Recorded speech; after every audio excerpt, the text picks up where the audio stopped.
right? Sir, correct. Okay, now have a look. Chapter number 1 of statistics is economics and introduction. Economics and introduction. It means ये chapter आपको basically economics का introduction देने वाला है. Economics क्या होती है? Statistics में आपको 3 theoretical chapter पढ़ने हैं, उसके बाद सब कुछ practical रहेगा. तो 3 theoretical topic जो है, chapters जो है, उसमें starting वाला first chapter हमारा ये रहेगा. कुछ भी नहीं है, बहुत सिंपल चैप्टर है. हमें बताया हुआ है इकोनॉमिक्स क्या होती है. हम इकोनॉमिक्स क्या होती है ये माइक्रो इकोनॉमिक्स के चैप्टर नंबर 1 में ऑलरेडी पढ़ चुके हैं. देखिए क्या लिखा हुआ है यहाँ पे, आधे बच्चों को तो यही समझ आ जाएगा.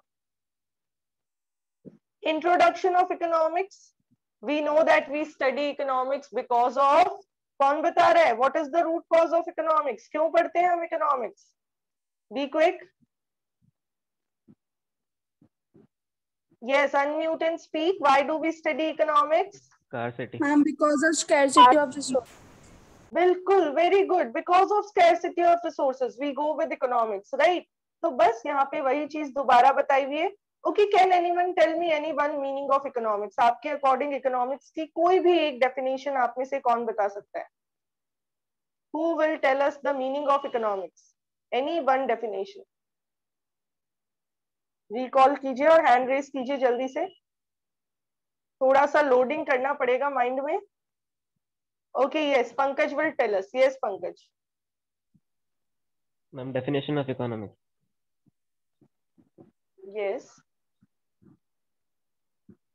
Economics is a subject matter that deals with the rational management of resources, having alternative uses to satisfy maximum human wants. Very good. Economics is a subject matter that deals with rational management of limited resources, having alternative uses in order to satisfy the unlimited human wants. Okay, next कौन बता रहा है? Who will tell me the meaning of economic and non-economic activities? ये commerce वाले सभी बच्चों को पता है. Yes, very good. Manasva will tell us. Yes, Manasva. Ma'am, economic activity are activity which are performed to earn money. Very good. And ma'am, non-economic activity are activity which are not the main motive of earning, but for psychological satisfaction. Very good. Which are performed for getting psychological. It means आप लोग देखिए, आपको तो ये learning objective पहले से ही पता है, यानी ये चैप्टर तो आपके लिए बहुत सिंपल रहने वाला है. इस चैप्टर की सारी चीजें यू ऑलरेडी नो. चलिए let's start with the introduction. क्या कह रहे हैं इंट्रोडक्शन में, देखते हैं. इकोनॉमिक्स के फादर की बात कर रहे हैं. Who was the father of economics ये बता रखा है. चलिए, who will read the part? कौन करने वाला है हमारी आज की क्लास में reading? Yes, Falguni will read. Yes Falguni. Good morning, ma'am. Very good morning बेटा. Introduction. The science of economics is not very old. In fact, its origin can be traced to 1776, when Adam Smith's book An Inquiry into the Nature and the Causes of Wealth of Nation was published. With the increase in areas of human activity, the scope of economics has considerably increased over the years. The word economics has been derived from two Greek words, oikos, a house, and nemin, to manage. Thus, economics means household management. Earlier, it used to be called as political economy. Yes, very good. Have a look everyone. क्या कह रहे हैं ये कह रहे हैं economics बहुत ज्यादा पुरानी नहीं है. बस कितनी पुरानी है आपको स्क्रीन पे दिख रहा है, 1776 से है. यानी हमारे लिए तो बहुत पुरानी है, बट क्योंकि उससे भी पुराने बहुत सारे कंसेप्ट्स यूज हो रहे हैं, तो they have written here for you that its origin can be traced in 1776 when Adam Smith has written a book An inquiry into the nature and causes of wealth of nation. हमें पता है Adam Smith is the father of economics and he has given this book. We have already gone through this, right, in the introductory part of our subject. तो उन्होंने जब ये book publish की तो उसी के साथ इकोनॉमिक्स भी बताया उन्होंने क्या होता है. लेकिन अब जैसे जैसे ह्यूमन एक्टिविटीज इंक्रीज हो रही है, वैसे वैसे इकोनॉमिक्स का स्कोप भी बढ़ता जा रहा है, वैसे वैसे इकोनॉमिक्स का यूज भी इंक्रीज होता जा रहा है. ठीक है, आपको ये अंडरलाइन करके रखना है. 3 1 मार्क क्वेश्चंस हमारे इसी पैराग्राफ में कवर हो गए हैं। नंबर 1 एडम स्मिथ की बुक का नाम, नंबर 2 ये बुक किसने लिखी थी वो भी पूछ सकते हैं, और कब आई थी ये भी पूछ सकते हैं। अब देखिए इकोनॉमिक्स वर्ड जो है वो हमने कहाँ से लिया, ग्रीक, 2 ग्रीक वर्ड्स लिए हमने ग्रीक लैंग्वेज के, oikos that means a house and nemein that means to manage. यानी हम कैसे अपने घरों को मैनेज करते हैं, घर को मैनेज करते टाइम क्या क्या चीजें सोचते हैं, वो सारी चीजें जैसे जैसे सोचते हैं उसी को इकोनॉमिक्स कहते हैं। अगर मैं कहूं कि आपकी फैमिली अर्निंग है 40,000 और उस 40,000 में बहुत सोच समझ के रैशनली उसका यूज हो रहा है, चाहे अर्निंग 40,000 पर मंथ हो चाहे 4 लाख पर मंथ हो, पैसा तो हमेशा सोच समझ के यूज किया जाता है। तो ऐसे में जब हम उसको सोच समझ के रैशनली मैनेज कर रहे हैं तो इसी को क्या कहा जाता है, इकोनॉमिक्स कहा जाता है। Is it clear to everyone? I guess yes. चलिए भाई आगे बढ़ते हैं। मीनिंग ऑफ इकोनॉमिक्स, हमें तो पता है मीनिंग ऑफ इकोनॉमिक्स, बट यहाँ पे ये कह रहे हैं इकोनॉमिक्स की 4 अलग अलग डेफिनेशंस आपको पढ़नी, 4 बार you have to go with 4 different definitions. क्या कह रहे हैं कि इकोनॉमिक्स बहुत पुराना तो नहीं है, the subject of economics is not very old, however there is no harmony on its definition में हार्मनी नहीं है, यानी अलग अलग लोगों के हिसाब से इकोनॉमिक्स का मतलब अलग अलग है, सबकी अपनी अपनी कहानी है, सबको लगता है कि अलग अलग तरीके से हम इकोनॉमिक्स को डिफाइन कर सकते हैं। तो क्या कह रहे हैं देखिए, different economist have defined it in different ways, अलग अलग इकोनॉमिस्ट ने इसको अलग अलग तरीके से डिफाइन किया, which has led to a lot of disputes and misconception, जिसकी वजह से बहुत सारे कंफ्यूजन्स लोगों के माइंड में आए। Various definitions of economics developed during course of history have been broadly divided into 4 parts. बहुत सारी definitions आई, हम basically 4 definitions पढ़ने वाले हैं। Number 1 Adam Smith, the father of economics, इन्होंने वेल्थ डेफिनेशन दी। इन्होंने कहा इकोनॉमिक्स एक ऐसी साइंस है जो हमें वेल्थ क्रिएट करने में हेल्प करती है। तो बस इतनी सी डेफिनेशन है, याद करनी है, 1 मार्क में आती है। According to Adam Smith, economics is a science of wealth. एक बार रिपीट कर लीजिए आप सब, याद हो जाएगी immediately. What is economics according to Adam Smith? It is a science of wealth. एक ऐसी साइंस है जो हमें सिखाती है कि कैसे हम अपनी वेल्थ को बढ़ा सकते हैं, कैसे हम अपनी वेल्थ को मैक्सिमाइज कर सकते हैं, कैसे हम अपनी संपत्ति को मैक्सिमाइज कर सकते हैं। सबको समझ में आया? आगे देखिए। In ordinary language wealth means money, यानी सिंपल लैंग्वेज में, जनरल लैंग्वेज में वेल्थ का मतलब सिर्फ पैसा होता है, बट इन इकोनॉमिक्स वेल्थ का मतलब थोड़ा सा वाइडर है, इसका स्पेशल मीनिंग है। क्या? In economics wealth refers to those goods which satisfy human wants, यानी क्या मैं कह सकती हूँ कि मनी के अलावा मेरे पास जो मोबाइल है वो भी वेल्थ है। चलिए आप बताइए आपकी मम्मी के लिए क्या वेल्थ हो सकता है, लेडीज के लिए बेसिकली पैसे के अलावा और क्या वेल्थ होता है जिससे वो बहुत ज्यादा खुश हो जाती है? सही आंसर देना। Anyone? Jewellery. Jewellery, very good. Gold, बिल्कुल सही। तो क्या हम कह सकते हैं पैसे के साथ साथ gold is also a wealth? तो बिल्कुल सही, आपने करेक्ट आंसर दिया एक बार में। तो यानी एडम स्मिथ ने कहा सिर्फ पैसा ही हमारे यहाँ पे वेल्थ नहीं है, पैसे के अलावा और भी बहुत सारी चीजें वेल्थ में आती है। अच्छा अब मुझे बता दीजिए, क्या आपने ऑब्जर्व किया है कि मम्मी वेल्थ मैक्सिमाइज करने की कोशिश करती है? जल्दी बता दीजिए, यस और no? Yes ma'am. Definitely yes, हम सबके घर पे होता है, राइट? तो जब वेल्थ मैक्सिमाइज करने की कोशिश कर रहे हैं तो क्या वो इकोनॉमिक्स को अप्लाई कर रहे हैं? ऑब्वियसली वो इकोनॉमिक्स को अप्लाई कर रहे हैं, बिल्कुल वो क्या कर रहे हैं, इकोनॉमिक्स को अप्लाई कर रहे होते हैं। तो वेल्थ का मीनिंग सबके लिए अलग अलग है। अगर आप स्पोर्ट्स के फैन हैं, आपको बहुत पसंद है, आप स्पोर्ट्स पर्सन की कैटेगरी में डाले जा सकते हैं, तो ऐसे में आपके लिए वेल्थ क्या होगी? आपके जो भी इक्विपमेंट्स है आप हमेशा उनको मैक्सिमाइज करना चाहेंगे, राइट? आगे देखिए, अब ये क्या बता रहे हैं? डेफिनेशन तो एडम स्मिथ की उतनी सी थी, 3-4 पॉइंट्स उससे रिलेट करके बता दिए। पहला, वेल्थ का जनरल मीनिंग होता है मनी, बट एडम स्मिथ के अकॉर्डिंग और इकोनॉमिक्स में मनी ही नहीं है, वो सारी चीजें जो हमें सेटिस्फाई करती है वो हमारी वेल्थ में आती है। चलिए बताइए मेरे लिए वेल्थ क्या होगी? What can be wealth for a teacher? Books and the respect and love given by the students, both are wealth for us and we try to maximize it, right? चलिए आगे बढ़ते हैं।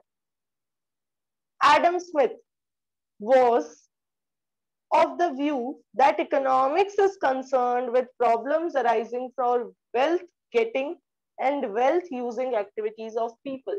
एडम स्मिथ ने कहा economics एक ऐसा subject है जिसमें लोग वेल्थ को कैसे अटेन करना है, कैसे वेल्थ अपने पास रखनी है और उस वेल्थ को कैसे यूज करना है, इससे रिलेटेड सारे डिसीजंस लेते हैं। यानी वेल्थ इकट्ठा करने में और वेल्थ को यूटिलाइज करने में जो जो प्रॉब्लम्स आती है उन प्रॉब्लम्स के सारे सॉल्यूशंस हमें कहाँ से मिलेंगे, इकोनॉमिक्स से मिलेंगे। ठीक है, फिर आगे देखिए। He was interested mainly in studying the ways by which wealth of all the nations could be increased. उनका मेन फोकस था उन तरीकों पे, एडम स्मिथ ने उन तरीकों को पढ़ा जिससे हर कंट्री की वेल्थ मैक्सिमाइज की जा सके ताकि हमारा पूरा वर्ल्ड एक रिच वर्ल्ड बन जाए। क्लियर है एडम स्मिथ की डेफिनेशन? आपको तो बेसिकली एडम स्मिथ की डेफिनेशन और उसका थर्ड पॉइंट याद रखना है, सेकेंड और थर्ड, कि वेल्थ का मतलब सिर्फ पैसा नहीं है, और वेल्थ एडम स्मिथ ने बात की how people can get the wealth and how they can use the wealth. चलिए भाई आगे बढ़े, फर्स्ट डेफिनेशन हमने कंप्लीट कर लिए। Second definition is welfare definition given by sir Alfred Marshall.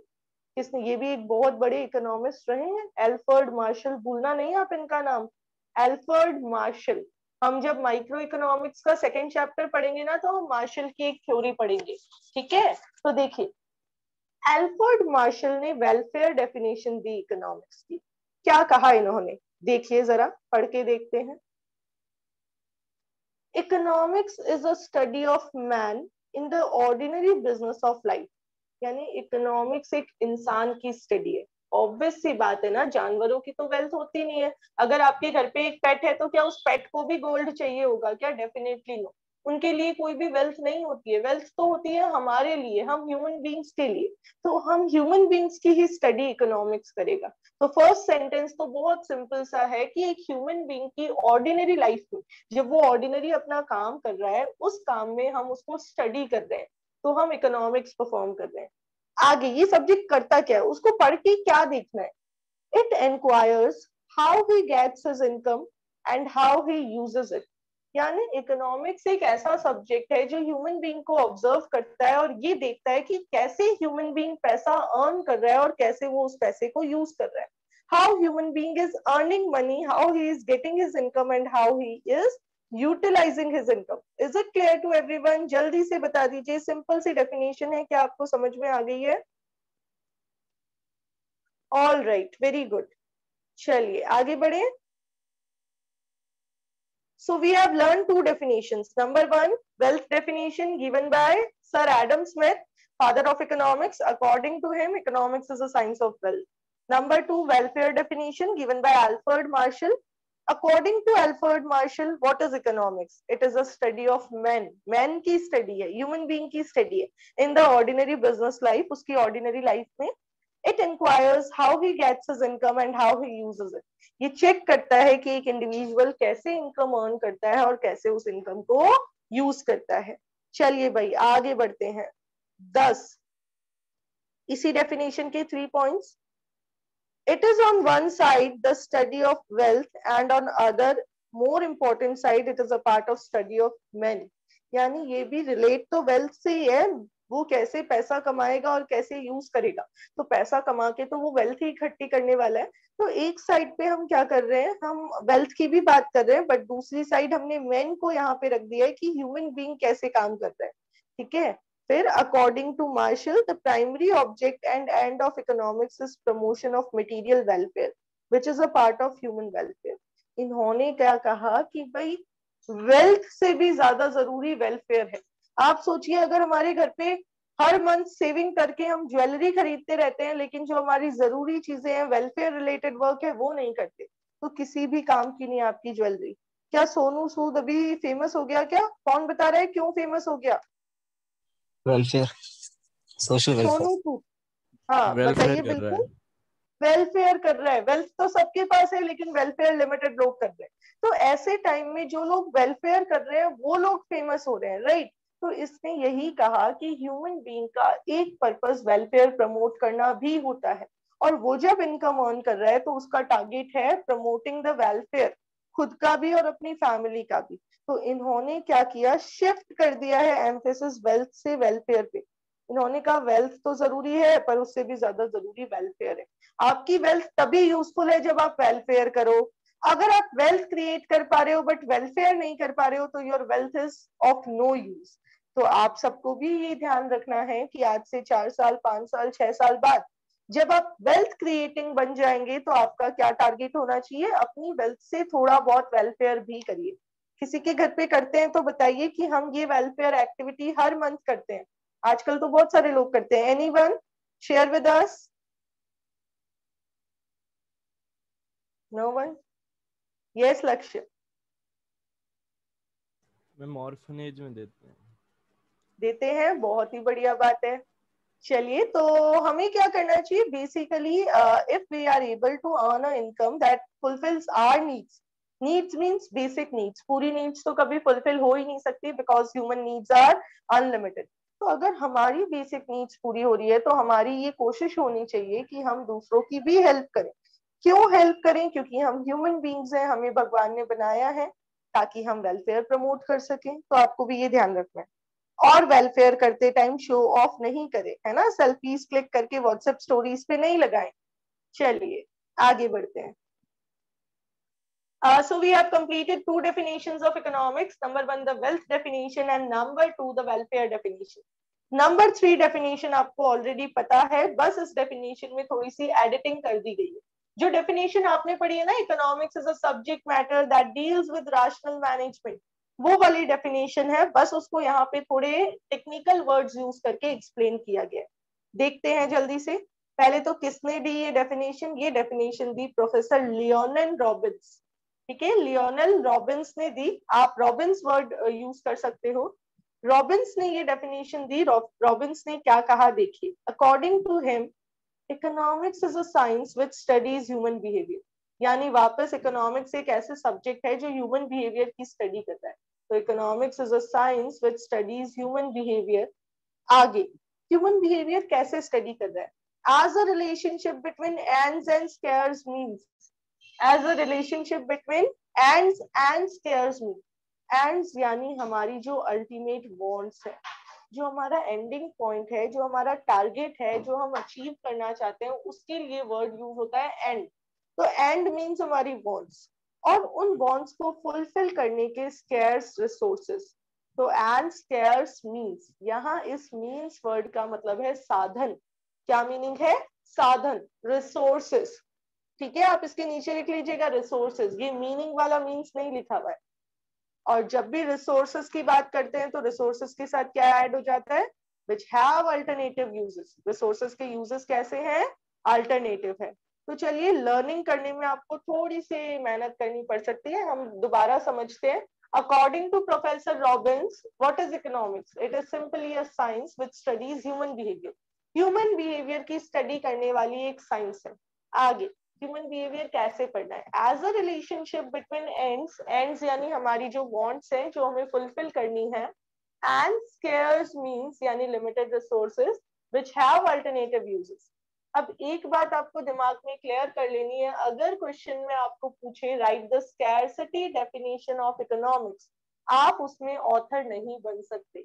Author उसको आपको जिन्होंने दी है उसी को रखना पड़ेगा, आप उस डेफिनेशन को मत बना देना। ठीक है, कि हमने अपने अकॉर्डिंग एडिटिंग कर दी और एडिटिंग करके डेफिनेशन को चेंज कर दिया, नहीं। वहां पे किसी भी पर्टिकुलर डिफरेंस ऑर्डर की नहीं चलेगी, वहां पे तो आपको रॉबिन्स की पूछिए तो रॉबिन्स की बताइए। Is it okay to everyone? क्या आप सबको 3 डेफिनेशन समझ में आ गई है? Well and good. चलिए आगे बढ़ते हैं। So we have completed the wealth definition of economics given by Adam Smith. Then we have completed the welfare definition given by Sir Alfred Marshall and the scarcity definition given by Robbins. अब देखिए Robins की definition के बारे में पढ़ते हैं। Number 1, scarcity definition of economics was given by Robbins in his book An Essay on the Nature and Significance of Economic Science, published in the year 1932. दूसरी book का नाम आ गया है। पहले हमने एडम स्मिथ की बुक का नाम पढ़ा, कब पब्लिश हुआ ये पढ़ा, और फिर हमने रॉबिन्स की बुक का नाम पढ़ा और रॉबिन्स ने कब पब्लिश की ये ईयर पढ़ा।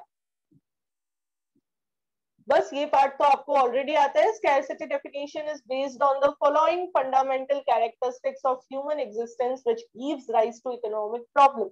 हमने माइक्रो इकोनॉमिक्स में पढ़ा है कि इकोनॉमिक प्रॉब्लम 3 रीजंस की वजह से आती है. Unlimited human wants, limited resources that means scarcity of resources and alternative uses. तो इन तीनों की वजह से हमें स्कैर्सिटी की वजह से इकोनॉमिक प्रॉब्लम फेस करनी पड़ती है और इकोनॉमिक प्रॉब्लम की वजह से हम क्या पढ़ते हैं, इकोनॉमिक्स पढ़ते हैं. ठीक है, तो इसको जल्दी से रीड कर लेते हैं. Who will read? ये स्कैर्सिटी डेफिनेशन वाला रीडिंग करते ही आप सबको समझ आ जाएगा. बस फाल्गुनी को ही पढ़ना अच्छा लगता है, बाकी किसी को भी रीडिंग करना अच्छा नहीं लगता. चलिए, yes Falguni, you can unmute and speak. Scarcity definition. According to Professor Lionel Robbins, ये पढ़ना है scarcity definition. हाँ बेटा, आपको यहाँ से पढ़ना है बेसिकली. ये तो मैंने एक्सप्लेन कर दिया, आप यहाँ से read. Scarcity definition is based on following fundamental characters of human existence, which gives rise to economic problems. First, unlimited wants. Man has unlimited wants or ends. That is, they can never be fully satisfied. No sooner a want is satisfied, a new want emerges. Wait for a second, beta. Wait for a second. Have a look what is written. Scarcity definition, 3 characteristics human existence के जो economic problem arise करते हैं उन पे based है. क्या कह रहे हैं? Human wants unlimited है. एक वांट पूरी होते ही हमारी सेकेंड वांट एमर्ज हो जाती है. कोई एक चीज हमें मिलती है तो अब हमें दूसरी चीज की जरूरत फील होने लग जाती है. राइट, तो क्या कह रहे हैं ये? No sooner a want is satisfied a new want emerges. जितना जल्दी हमारी पहली जरूरत पूरी होगी उतना ही जल्दी हमारी दूसरी जरूरत भी एमर्ज हो जाएगी. चलिए next one. Second, scarcity of resources. Scarcity refers to the limitation of supply in relation to demand for a commodity. Scarcity is universal and applies to all individual organizations and countries. Yes, have a look. क्या कह रहे हैं? Scarcity का मतलब limitation of supply in relation to demand for a commodity. जितनी हमें चाहिए उतनी अवेलेबल नहीं है तो उसको scarcity कहेंगे. और ये यूनिवर्सल है, हर इंडिविजुअल को किसी न किसी फील्ड में स्कैर्सिटी फेस करनी पड़ती है. किसी के पास पैसा कम है तो किसी के पास टाइम कम है, किसी के पास टाइम भी है पैसा भी है तो हो सकता है दिमाग कम हो. तो सबके पास किसी न किसी चीज की स्कैर्सिटी तो है ना, सब फेस करते हैं. चलिए बताइए आपके लिए क्या स्कैर्स है? Anyone?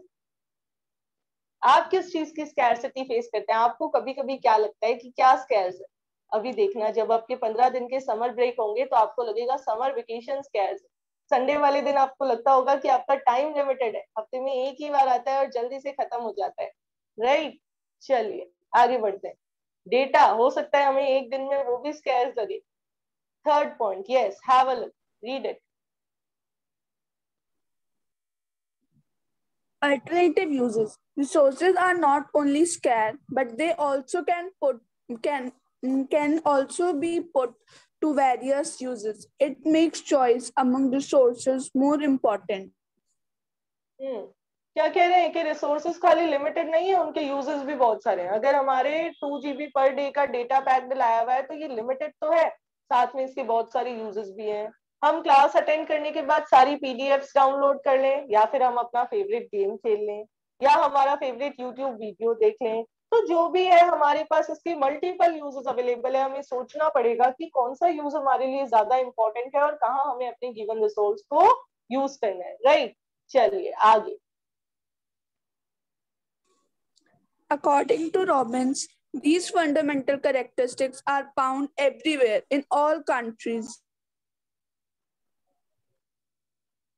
And at all times, economics deals with how the scarce resources of society would be allocated to the satisfaction of different wants. चलिए क्या कह रहे हैं ये कह रहे हैं रॉबिन्स ने कहा ये 3 प्रॉब्लम हर जगह है, हर कंट्री, हर इकोनॉमी, हर इंडिविजुअल को फेस करनी पड़ती है और उसको लेके वो सोचता है कि कैसे रिसोर्सेज को अलोकेट करना है. माइक्रो में पढ़ा है ना आपने, allocation of resources, what to produce, how to produce and for whom to produce, उसी की बात कर रहे हैं. तो अब वापस सेम पैराग्राफ माइक्रो इकोनॉमिक्स में पढ़ा था, scarcity is the root cause of economics. Economics क्यों पढ़ रहे हैं? क्योंकि रिसोर्सेज स्कैर्स है। अगर रिसोर्सेज स्कैर्स नहीं होते तो हमें इकोनॉमिक्स पढ़ने की जरूरत नहीं पड़ती। जो चीजें हमारे पास अनलिमिटेड है, बल्क में है, उनका हमें सोच समझ के यूज नहीं करना। छोटे बच्चे की बात कीजिए आप, उसके पास टाइम ही टाइम, तो क्या वो टाइम मैनेजमेंट करता है? डेफिनेटली नो, उसको जरूरत ही नहीं है क्योंकि उसके पास तो बल्क में अवेलेबल है। लेकिन जो वर्किंग पीपल है उनको अपना टाइम मैनेज करना पड़ता है। हो सकता है अभी आपको नहीं मैनेज करना पड़ रहा हो, अगले साल करना पड़ सकता है। तो ये बात कर रहे हैं कि हमें इकोनॉमिक प्रॉब्लम तभी फेस करनी पड़ेगी जब कोई चीज हमारे पास लिमिटेड है, और जब वो लिमिटेड है तो हमें उसका रैशनली मैनेजमेंट करना पड़ेगा। So have a look what is written over here. चलिए अब और कौन पढ़ेगा? Janvi, give it a reading.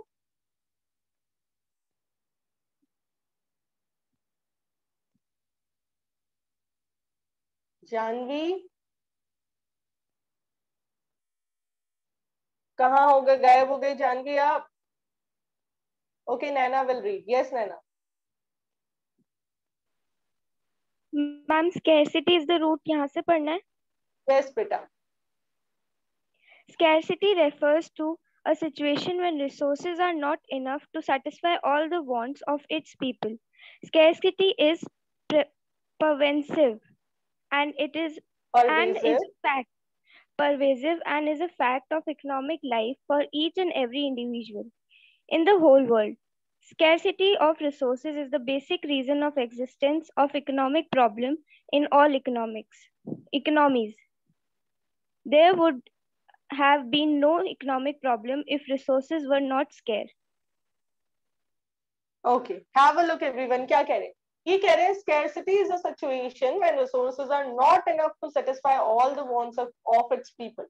Scarcity उस situation को कहते हैं जब resources जो है वो कम पड़ रहे हैं, आपकी सारी जरूरतों को पूरी करने के लिए अवेलेबल नहीं है। फिर ये कह रहे हैं स्कैर्सिटी परवेजिव है। आपके लिए न्यू वर्ड आया परवेजिव। परवेजिव का मतलब होता है यूनिवर्सल, जो सब जगह है, सब जगह एप्लीकेबल जो चीज हो उसको परवेजिव कहते हैं। तो स्कैर्सिटी भी हर जगह applicable and is a fact of economic life for each and every individual, यानी हर इंडिविजुअल को फेस करना पड़ता है चाहे वो दुनिया के किसी भी कोने।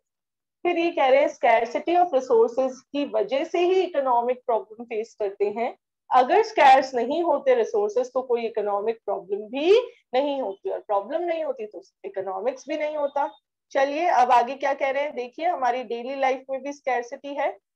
Yes, read it. Yes Naina.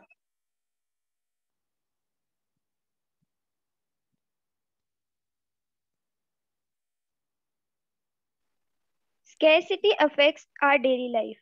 We face various forms of scarcity in our daily life. The long queues at railway reservation counters, crowded buses and trains, shortage of essential commodities, increasing prices of petrol, vegetables or pulses, etc., are all manifestations of scarcity. We face scarcity because the things that satisfy our wants are limited in availability. Is it clear to everyone? क्या हम सब scarcity face करते हैं? अभी देखिए जब 18 to 45 वालों का वैक्सीनेशन लगना था, वैक्सीन स्केयर्स थी, स्लॉट 5 मिनट में बुक हो जाते थे, आप सबने नोटिस किया होगा। तो ये शो कर रहे हैं कि जो रिसोर्सेज हमारी डेली नीड्स को फुलफिल करने के लिए चाहिए वो लिमिटेड है, और वो लिमिटेड है तो ऐसे में हमें स्कैर्सिटी फेस करनी पड़ रही है, जिसकी वजह से आप देखिए प्राइसेस भी मार्केट में इंक्रीज हो रहे हैं। अब हम इकोनॉमिक्स क्यों पढ़ते हैं? वापस वही, हम इकोनॉमिक्स पढ़ते हैं ये पता लगाने के लिए कि कैसे इकोनॉमिक प्रॉब्लम को सॉल्व किया जाता है, और वैसे reason behind study of economics एक ही है, दैट इज स्कैर्सिटी। ये सारा पार्ट आप माइक्रो में ऑलरेडी पढ़ के आए हैं। बस ये लास्ट पैराग्राफ की रीडिंग करके आज की क्लास ओवर करते हैं, और कल स्टार्ट करेंगे न्यू ग्रोथ ओरिएंटेड डेफिनेशन को। यस, इसको मैं रीड कर देती हूँ आपके लिए, साथ साथ में I will be explaining. Economics is studied because it enables us to understand different aspects of economy and helps in analyzing the problems and policies of the government. ये बोल रहे हैं इकोनॉमिक्स इसलिए पढ़ते हैं ताकि हम इकोनॉमी को समझ पाए और समझ पाए कि गवर्नमेंट कैसे अलग अलग प्रॉब्लम्स को सॉल्व आउट करने के लिए अलग अलग पॉलिसीज बनाती है। ठीक है, फिर आगे देखिए, ये जो लोग जज कर रहे होते हैं ना गवर्नमेंट को, ऐसा नहीं करते ऐसा नहीं करते, उनको इकोनॉमिक्स की परफेक्ट नॉलेज नहीं है, इसलिए वो जज कर रहे हैं। आगे देखिए, however the main reason for the study of economics can be simplified to a single word, scarcity. main reason तो एक ही word पे simplify किया जा सकता है, scarcity. in other words human wants are greater than the available resources. Bar bar same बात बता रहे हैं. So there is a need to allocate these scarce resources for the satisfaction of never ending human wants. ये जो limited resources है उनको never ending human wants fulfil करने के लिए यूज करना है. Hence economics is concerned with selection of resources under the condition of scarcity. Scarcity की प्रेजेंस में जब हम रिसोर्सेज को सिलेक्ट करते हैं तो इसी को क्या कहा जाता है, स्कैर्सिटी. तो statistics you have to make a separate register. Micro का अलग रजिस्टर होगा. स्टैटिस्टिक्स के लिए आप A4 साइज का अलग रजिस्टर बनाएंगे. उसमें आप अपना चैप्टर नंबर 1 स्टार्ट कर दीजिए. क्या क्या लिखना है? सबसे पहले 4 डेफिनेशंस ऑफ इकोनॉमिक्स, जिसमें एडम स्मिथ की डेफिनेशन, मीनिंग और 2 पॉइंट्स. फिर वापस वेलफेयर डेफिनेशन किसने दी थी, फिर मीनिंग और उसका 1 पॉइंट, सेकंड पॉइंट लिख दीजिएगा. Then scarcity definition, meaning, book का नाम और सिर्फ 3 हेडिंग्स. ये जो स्कैर्सिटी की 3 कैरेक्टरिस्टिक्स की वजह से आती है ये हेडिंग. और उसके बाद में आप ये scarcity is the root cause of economic problem वाला पैराग्राफ जरूर लिखिएगा. बस फिर हम कल बात करेंगे ग्रोथ ओरिएंटेड डेफिनेशन की और कल ही हम इस चैप्टर को कंप्लीट कर देंगे. हमारा कल कंप्लीट हो जाएगा चैप्टर. छोटा सा चैप्टर है 5 पेजेस का. Is it okay to everyone? चलिए तो मिलते हैं कल की क्लास में. Have a nice day, enjoy yourself.